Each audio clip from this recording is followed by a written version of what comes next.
আসসালামু আলাইকুম। এই মুহূর্তে আমরা তরিকুল ভাইয়ের লিচু বাগানে আসছি। লিচু বাগানটা ফরিদপুর মহিলা রোডে অবস্থিত। লিচু প্রায় বিক্রি শেষ। এবছর আসলে কাঙ্ক্ষিত ফলাফল হয় নাই, প্রচুর ড্রপিং হয়েছে ওয়েদারের কারণে।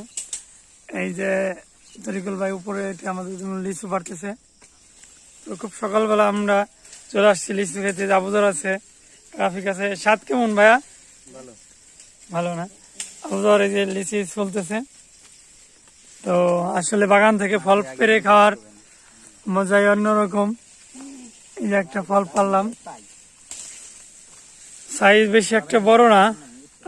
এবার আসলে আমাদের যে চাষি ভাই, সে বলতেছিল যে আমরা কাঙ্ক্ষিত ফলাফল পাইনি। যে গাছে গত বছর 5,000 ফল হয়েছে, সে গাছে এবছর 500 লিচু হয়েছে। তো এই জন্য একটু সমস্যা।